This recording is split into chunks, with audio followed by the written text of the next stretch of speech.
एक व्यक्ति ने एक मुनि से पूछा, मेरे भाग्य में कितना धन है? मुनि ने जवाब में कहा, 1 रुपया रोज तुम्हारे भाग्य में है। व्यक्ति बहुत खुश रहने लगा।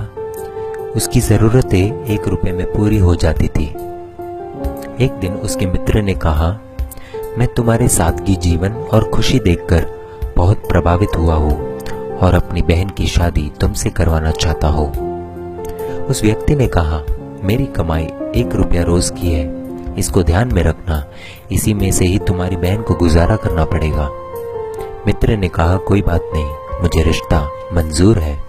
अगले दिन से उस आदमी की कमाई 11 रुपया हो गई। उसने मुनि को बुलाया और कहा, हे मुनिवर, मेरे भाग्य में 1 रुपया लिखा है, फिर 11 रुपए क्यों मिल रहे हैं? मुनि ने जवाब में पूछा, तुम्हारा किसी से रिश्ता या सगाई हुई है क्या? उस व्यक्ति ने जवाब में कहा, हाँ हुई है। मुनि ने कहा, तो यह तुमको 10 रुपए उसके भाग्य के मिल रहे हैं, इसको जोड़ना शुरू करो, तुम्हारे विवाह में काम आएंगे।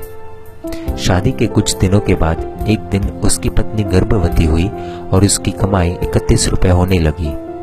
फिर उसने मुनि को बुलाया और कहा, हे मुनिवर, मेरी और मेरी पत्नी के भाग्य के 11 रुपए मिल रहे थे, लेकिन अभी 31 रुपए क्यों मिल रहे हैं? क्या मैं कोई अपराध कर रहा हूँ? मुनिवर ने कहा, यह तेरे पुत्र के भाग्य के 20 रुपए मिल रहे हैं। हर मनुष्य को उसका भाग्य मिलता है। किसके भाग्य से घर में धन दौलत आती है हमको नहीं पता, लेकिन मनुष्य अहंकार करता है कि मैंने बनाया, मैंने कमाया, मेरा है, मैं कमा रहा हूँ, मेरी वजह से हो रहा है। इसलिए हमें कभी अहंकार नहीं करना चाहिए, क्योंकि हमें खुद नहीं पता है कि हम किसके भाग्य का खा रहे हैं।